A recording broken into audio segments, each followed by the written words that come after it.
I'm Regina McCann-Hess, president of Forge Wealth Management, and welcome to our Women in Wealth series. Today, we have a friend with me, and Deanna, I can't wait for everyone to hear all about you. So can you tell us who you are, what you do, and what you love about what you do? Absolutely. Some of my favorite things, well, to talk about. That sounds weird. But Regina, it's so wonderful to see you. And I'm really happy to be here. And my name's Deanna Coyle. And I am one of the founders of Vesta, a new vision for divorce. And what I do, or what we do, is help people navigate life before, during, and after divorce with confidence and peace of mind so that they can come out the other side and have a wonderful life for themselves. And that's exactly what I did for myself. I actually did not go through divorce with confidence and peace of mind. I went through it litigating, and it was incredibly challenging. But what that did for me was it showed me all the right ways to go about divorce and the wrong ways. And now what we do is we help people go through it in a better way. And I know we'll talk more about actually what it did for me, bringing me to the other side and who I get to be now. That's so beautiful.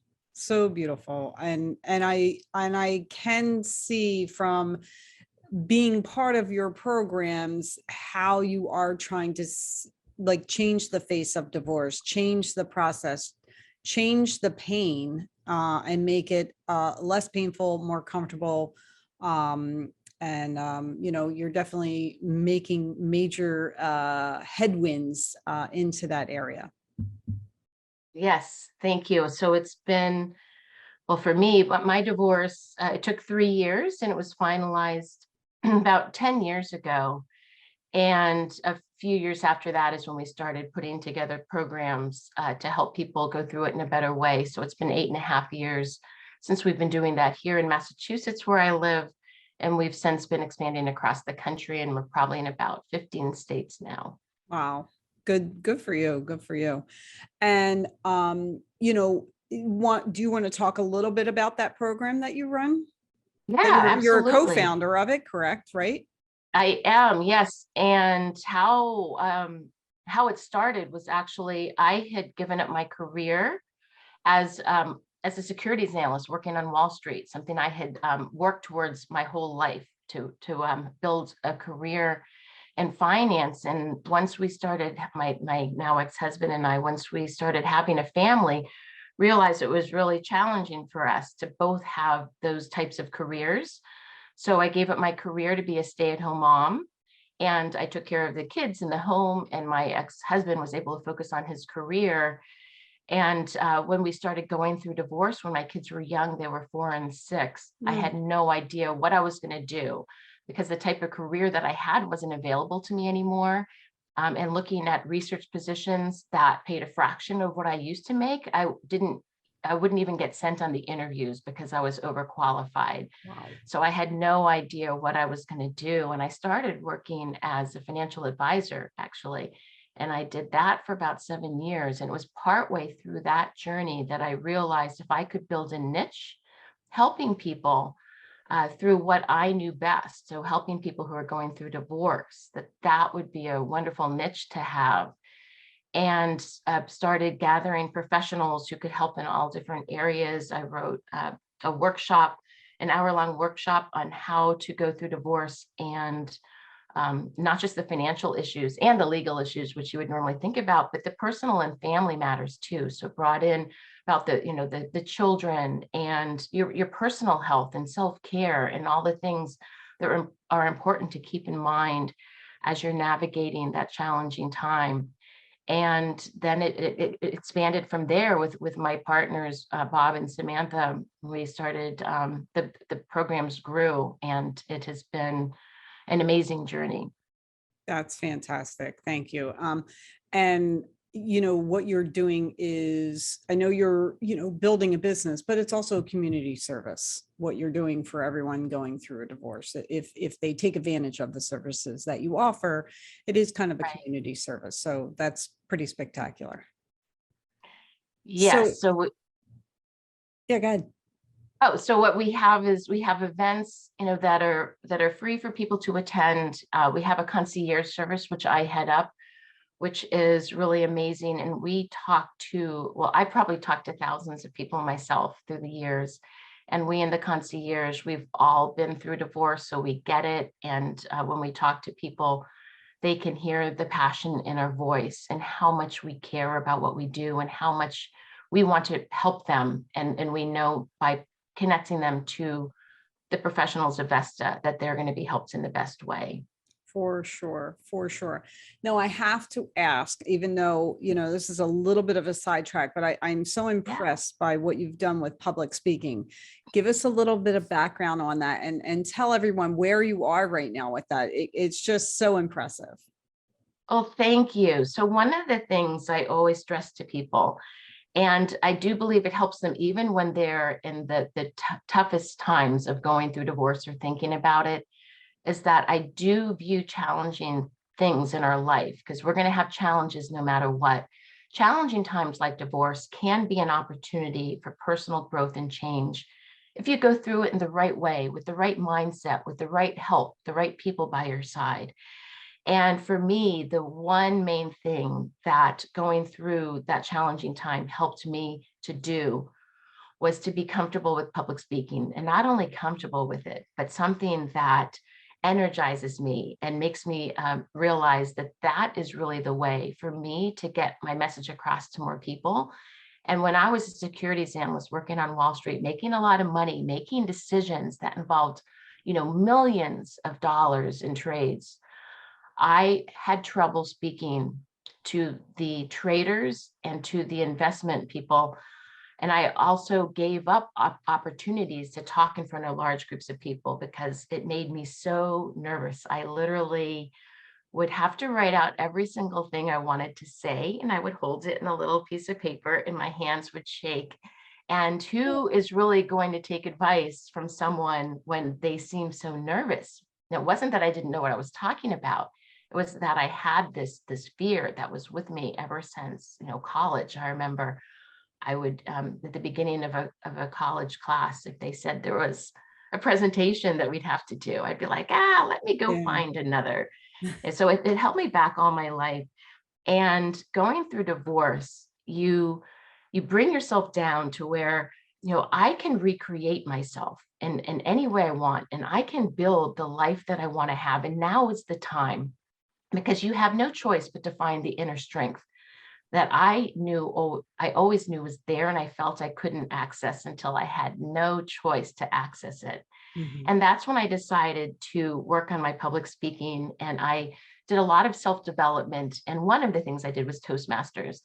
And within a year, I had won my club contest for public speaking for an international speech contest.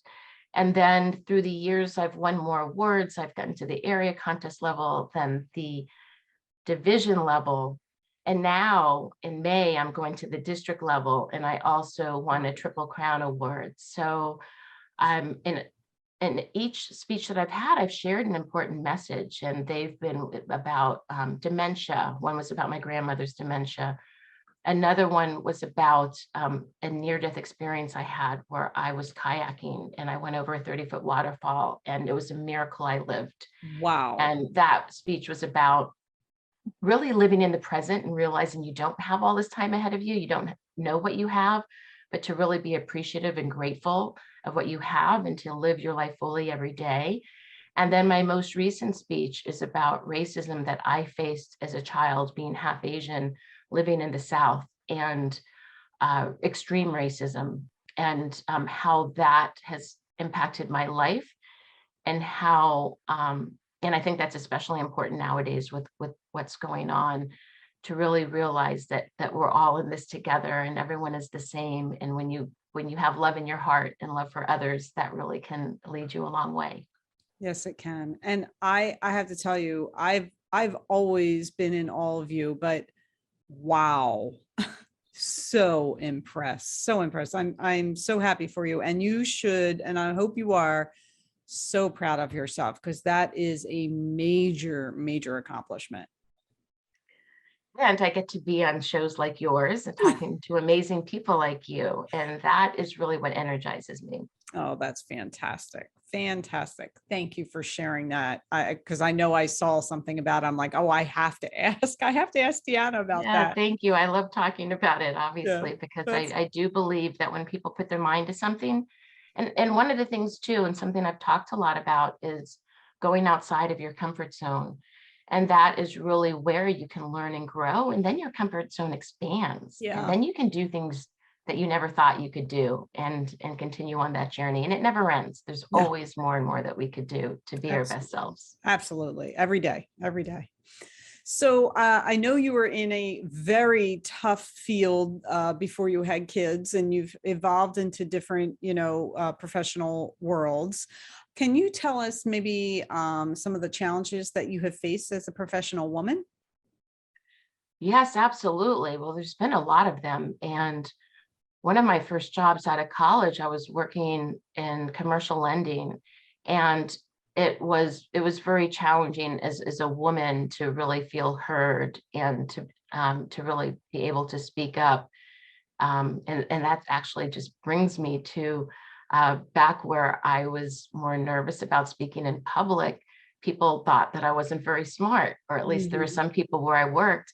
And then I got into Dartmouth Tuck, the Amos Tuck School of Dartmouth, to get my Wow. MBA. And I Wow. still remember a friend of mine said to me that some people were talking about it, and this one woman said, "Deanna got into Tuck. I thought she wasn't very smart." So, you go through things like that where people, typecast you based on how you look or how you might come across. And then going into investment banking, Yeah. that was, especially as a woman and dealing with the traders, um, it was very tough. Like there were definitely a lot of swear words, not coming from me, but coming from other people. It was just the environment that I was in. And that was a challenging environment. And what really changed for me was I was doing really well until I left to have my first child. And when I came back, I realized I was being treated differently. And it was like such an extreme shift. And then after that, working, when I went through divorce and was working as a financial advisor, there weren't many women. There weren't No. many women in the financial advisory firm where I was. And And there still aren't, Deanna. There still aren't. yeah, it's interesting. And I remember talking to women who were going through divorce, and they said that when they were married, then they would meet with their financial advisor, the male financial advisor with their husband, that the financial advisor would just talk to their husband. And so they didn't learn as much as they could have. And that's another thing. So to be Yeah. able to help people, when we help, at Vesta, and I know you do as well, help men and women, but it's especially, I think, women sometimes um, who really just need the education in how to go through it in the right way, and how to be able to have the future that they want. True, true. Yeah. And it is sad that our industry, the industry that I'm still in, is so light on women. And the needle, I've been in the industry for, I don't know, 26, maybe 27 years. I can't even count that high anymore.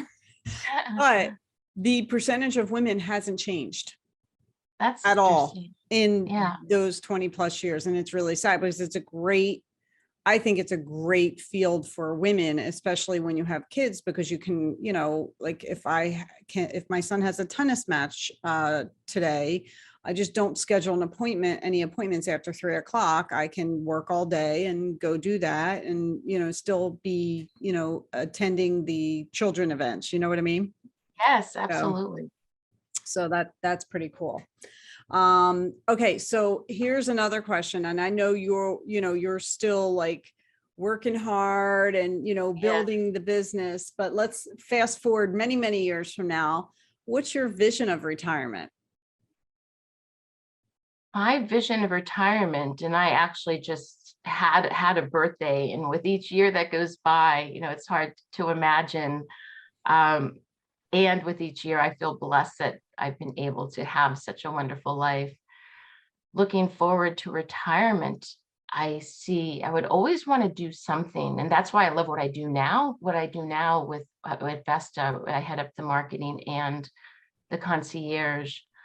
And as one of the co-founders, I'm on the leadership team and help driving the shape of our company. I see myself still being involved in doing something that is that expands myself. I definitely some of the things I love most are travel and food and wine. So to Mm. be able to do that, but to be able to have, as you mentioned, a career that I could still do, and I could, put as much time or as little time into it, depending on what stage of my life I'm in, but to be able to still do something that's making a difference in the world and keeping my mind active, but still being able to, travel the world and experience new things and do things that I always wanted to do. Oh, fantastic. Yeah, absolutely.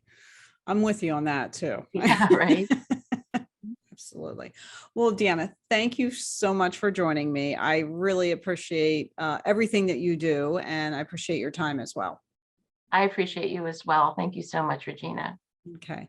And thank you everyone else for joining us. Again, I'm Regina McCann Hess, president of Forge Wealth Management.